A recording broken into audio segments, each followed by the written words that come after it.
Bem-vindos ao Diálogo na Dança, Aqui a gente dança e dialoga com os absurdos. para você não cair em ciladas. E o tema de hoje é Pri de Lausanne. questionando as estruturas. Como esse assunto tem circulado bastante nas redes sociais, algumas pessoas estão chamando de Copa do Mundo da Dança. O que é meio complexo e complicado, porque quando a gente fala de Copa do Mundo, a gente lembra de futebol, e futebol é um esporte. E a dança, no caso, não é caracterizada como um esporte. É caracterizada como uma arte, uma linguagem. Então, fica esse questionamento assim, é um alto desempenho, mas por que estamos nos referindo a algo que é completamente esportivo, que não tem um lado artístico, seria o futebol, no caso. A gente resolveu trazer o Prix de Lausanne com uma outra perspectiva para vocês, diferente do que uma galera faz por aí, que é falar sobre bailarino X ou bailarino Y. A gente quer olhar para esse cenário e olhar a importância de questionar essa estrutura, porque ela, vista como uma referência, ela dita e fortalece e enraiza muitos discursos que a gente considera prejudicial. Por isso que a gente vai falar sobre o Prix de Lausanne por outra ótica. E o primeiro tópico desse assunto, dessa estrutura gigantesca, é uma coisa que a gente fala de modo geral na dança, mas no Prix de Lausanne ele fica mais evidente ainda, que é a questão do etarismo. Sim, o Prix de Lausanne ele determina uma faixa etária muito específica para você estar participando do evento, que é de em torno de 14 anos e alguns meses até 18 anos, se eu não me engano. Não passa disso, não existem bailarinos mais velhos que isso. Isso reforça muito uma coisa extremamente preocupante na dança, que é a validade das pessoas, que é a validade do artista. A gente entende que estudar uma linguagem artística, quanto mais novo você tem contato, isso muda realmente até a sua forma de ser um ser humano no mundo, ou pelo menos deveria. Mas isso também reforça uma condição de que se você não tiver uma aplicabilidade da sua profissão, da sua carreira, naquele X tempo, você passou do seu tempo. Você perdeu a sua validade. E isso é uma das coisas que eu acho muito ruim no Prix. Esse etarismo super quadradinho, super reduzido, que reforça um discurso que é muito contra a arte. E quando a gente fala dessa questão do etarismo, se a gente olha para ela de uma forma mais ampla e entende que de 15 a 18 anos você tem que estar pronto, vamos dizer assim, para estar em um Prix de Lausanne, porque tem toda uma estrutura de padrões e avaliações que são feitas, quanto tempo que precisa se já estar estudando, já estar se lapidando. Então, assim, a partir disso a gente vê vários buracos, não só de idade, né, de etarismo, mas uma questão também econômica mesmo. Social e econômica. Então, para você conseguir chegar nesse nível, você tem que ter tido toda uma estrutura preparada para você antes, para conseguir estar ali, né? E a gente entende, não somos contra o Prix de Lausanne, a gente só está trazendo questões e levantando reflexões mesmo, para a gente debater essas estruturas que já estão impostas, e talvez a gente só deixem elas acontecerem. Sim, para deixar bem claro, esse vídeo não é contra o Prix e não é uma crítica ao Prix. A gente entende que ele funciona dessa forma, só que a gente precisa questionar o cenário e precisa questionar como as coisas são fortalecidas durante os anos e décadas e que tipo de movimento que a gente pode contrapor para lá na frente a gente poder estar vivenciando um cenário mais inclusivo, um cenário mais coerente, um cenário mais artístico, que não determina e não tem essa demanda do desempenho tão ácido e tão ácido em cima de quem quer ocupar um lugar desse, de uma companhia internacional de balé clássico. Acho que, não só falando do balé clássico, mas acho que a nossa questão aqui, a nossa reflexão, vem mais no sentido de que se possam abrir mais eventos que sejam desse porte, né, que tenham essa influência de colocar bailarinos dentro de companhias profissionais e que não tenham essa questão etária, que seja de balé clássico, que seja de dança contemporânea, que seja qualquer outra linguagem, que a gente consiga ampliar esse leque de possibilidades para que todo mundo tenha uma oportunidade de estar em uma companhia profissional ou serviço de alguma forma que queira, não sei. E sobre oportunidade, muitas pessoas olham para o PRI como uma oportunidade muito direta de você estar com um pé ou estar de frente a pessoas que estão dentro de companhias que têm o poder de te colocar lá dentro. Então, assim, é uma vitrine muito excludente e muito específica, onde cabe apenas um tipo de pessoa. Não é à toa que a gente olha para as aulas que acontecem no PRI ou para os ensaios e parecem que as pessoas saíram de uma forma. E aí eu levanto a questão: o PRI é uma oportunidade para quem? Quem são essas pessoas específicas que estão tendo essa oportunidade?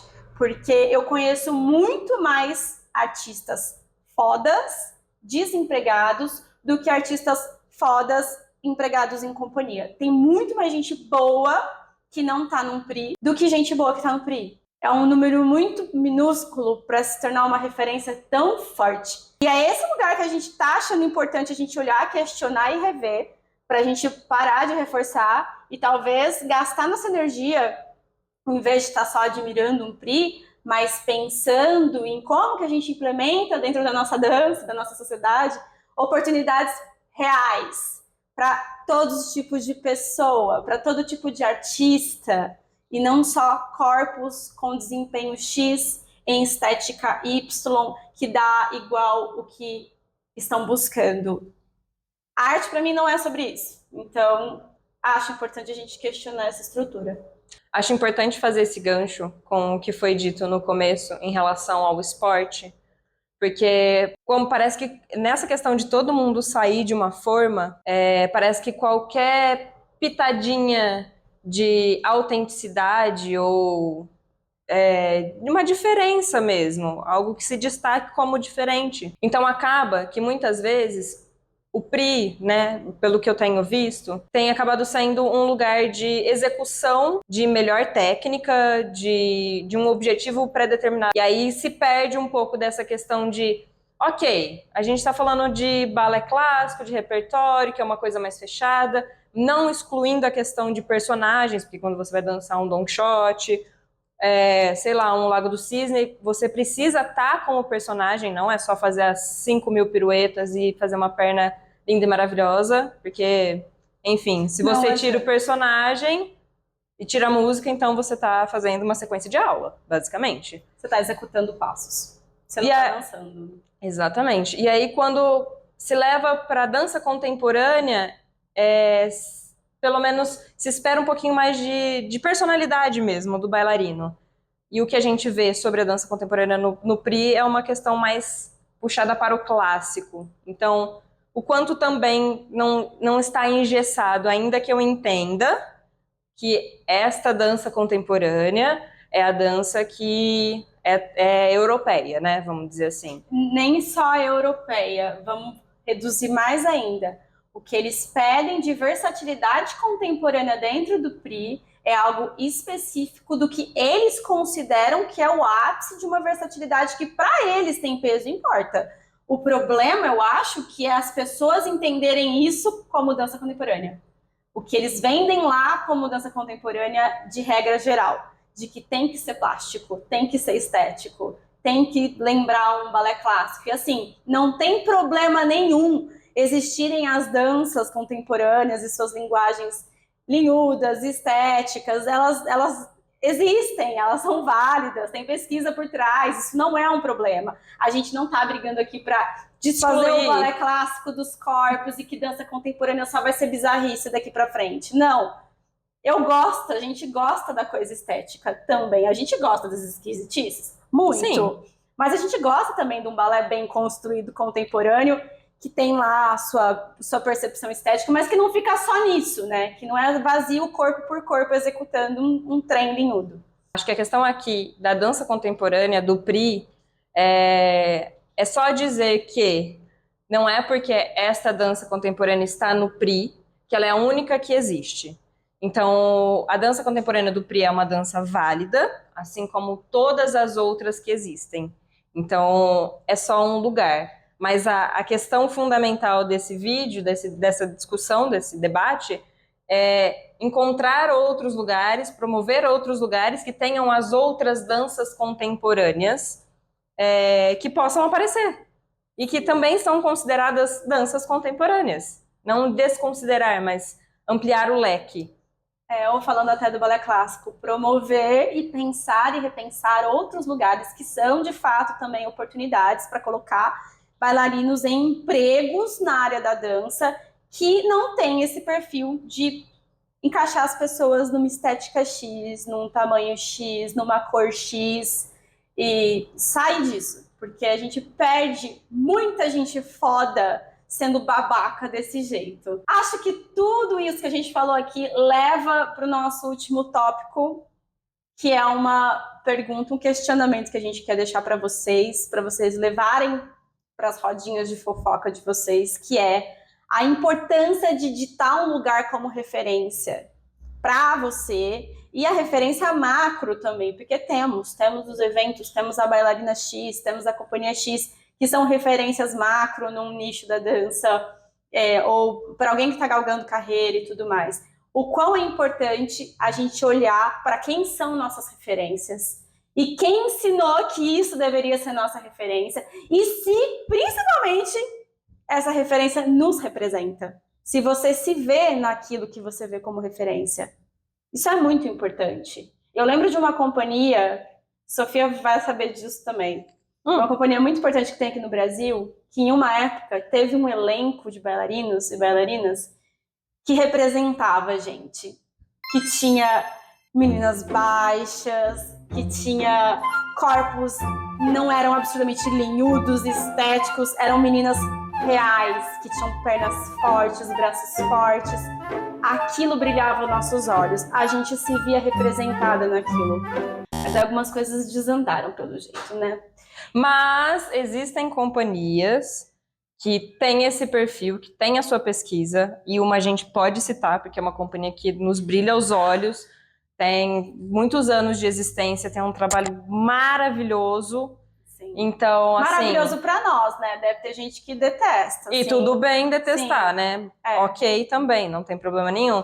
Inclusive, aproveitar esse gancho, dizer que essa questão do diálogo não é para convencer ninguém a mudar de opinião ou alguma coisa. Ou a pensar do jeito que a gente pensa. Não é sobre isso. Mas é principalmente pular essa barreirinha, essa porta que existe, em conseguir simplesmente dialogar, em conseguir sentar com outra pessoa e falar: não, eu penso dessa forma. Ah, você pensa dessa forma? Ok, desde que isso não seja preconceituoso, violento, racista, homofóbico, gordofóbico ou xenofóbico ou qualquer outra coisa. ou qualquer fóbico que exista. Ou qualquer fóbico que exista. Mas voltando à companhia do Brilha Nossos Olhos, é o Grupo Cena 11, Sim. Que tem um elenco completamente diverso. Então, Sim. a gente não está falando só de baixo, alto, ou gordo ou magro. A gente está falando da questão etária também. Sim. Porque existem pessoas mais velhas. Sim. A gente precisa reconsiderar ou olhar para isso, de que a dança não deveria ter uma validade. Não deveríamos olhar para uma pessoa e pensar: ai, mas fulana tá tão velha para dançar. O bailarino não deveria ter validade. Inclusive, também, além do Grupo Cena 11, acho que ano passado ou ano retrasado, se eu não me engano, posso estar errada, surgiu um espetáculo, uma obra, que chama Corpos Velhos, para que servem? E que são com artistas, bailarinos, intérpretes maravilhosos. Importantíssimos que construíram um pedação da história da dança aí. A gente precisa que os bailarinos, que os artistas do corpo mais velhos estejam cada vez mais ocupando esses lugares, porque o Brasil é muito forte nesse discurso de validade de artista. E isso barra a gente, porque se você não entra num PRI com 15 anos, você não dança o suficiente, porque aos 20 e poucos você já vai estar sendo considerada fora do seu tempo. Velho. E aí, quem são essas pessoas que a gente dá o poder de falar o quanto tempo a gente tem que dançar? Quando que a gente tem que parar? Quando a gente não serve mais? É importantíssimo lembrar que Dentro das danças, né, existe a questão técnica, que é uma coisa mais objetiva, existe uma questão artística também. E dentro dessa questão artística, talvez a gente pode citar um puxado que é assim, que é uma coisa chamada maturidade, que você só adquire com idade. Não tem como você... Idade e experiência, na verdade, né? Não tem como você simplesmente nascer com 10 anos e falar: ok, sou madura o suficiente para interpretar tal peça. Não é. Então, assim, parece que não se dá o tempo para esses artistas experimentarem essa maturidade própria e dançarem a partir dela. A gente é meio que cortado antes, então a técnica não tá lá, aquelas coisas. E aí me traz uma reflexão assim: ah, então a pessoa ficou mais velha, a técnica não é como uma pessoa de 18 anos que seja. Então a gente tá falando de desempenho apenas. Então a gente tá jogando a dança pro esporte. É isso? Então a dança vira esporte quando entra nesse quesito? Como que a gente lida com isso? De forma a não ser mais excludente do que a dança já é em alguns momentos. E muitas vezes que eu vejo em rede social, alguns vídeos que deveriam ser bem-humorados, eles me preocupam. Porque são vídeos que dizem algo do tipo: ah, quem fez dança sabe que todo mundo sai traumatizado. Caraca, que lugar é esse que a gente que colocam a gente nessa estrutura que é um senso meio que comum que traumatiza? Por que que a gente faz isso? Por que que ainda pessoas saem traumatizadas da dança? Por que que a gente ainda romantiza e naturaliza os traumas que algumas pessoas à frente do ensino da dança promovem em outras pessoas? Por que que isso virou piada em vez de estar sendo tratado de uma maneira preocupante? Isso também fala muito sobre a ditadura dos corpos. O quanto de trend, o quanto de meme que a gente vê na internet de bailarina romantizando ou brincando, levando como piada um distúrbio alimentar. Ou um discurso sobre não estar se sentindo magro o suficiente através de um áudio que fala lá: porque eu tô gorda, eu tô enorme, a minha cara tá tão redonda que daqui a pouco vocês vão precisar de um iPad. A gente precisa olhar para essas coisas com mais cuidado. São alertas, sim. Nem tudo é piada, nem tudo é para ser tratado como piada, por mais que a gente dê risada no final. São discursos preocupantes. E se você está acompanhando o PRI, se você conhece alguém que está acompanhando o PRI, envie esse vídeo para pessoas, para quem você quiser. Se inscreve no canal, ativa o sininho. Toda sexta-feira tem vídeo novo saindo. Os nossos diálogos vão de encontro a isso, vão de pular esse muro, essa coisa que se cria, esse elefante branco que se cria, de não poder conversar sobre as coisas, de diminuir um pouco os tabus, de forma que, né, sem ofensas, óbvio.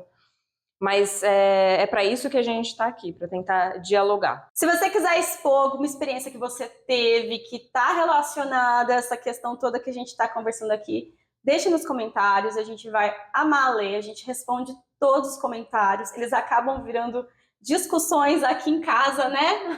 Ou nos vídeos, em algum lugar. Exato. Ou nas rodas de conversa até, a gente acaba levantando esses assuntos que vocês trazem, porque é importante, a gente só dialoga com outras pessoas, então obrigada por estarem assistindo esse canal, obrigada pelos comentários, acreditem, vocês são vistas e ouvidas com muito carinho, com muito prazer, então deixe aqui nos comentários qualquer coisa que você quiser compartilhar com a gente. Acho que para encerrar esse vídeo, nada melhor do que dizer que tanto as pessoas que estão desse lado aí, que se inscreveram no canal, que são pessoas e que não são números, e as pessoas que também estão no Prix de Lausanne com uma placa com um número, também são pessoas. Então a gente precisa parar de colocar somente número nas coisas e maquinizar e, sei lá, digitalizar as coisas nesse sentido de excluir o lado humano.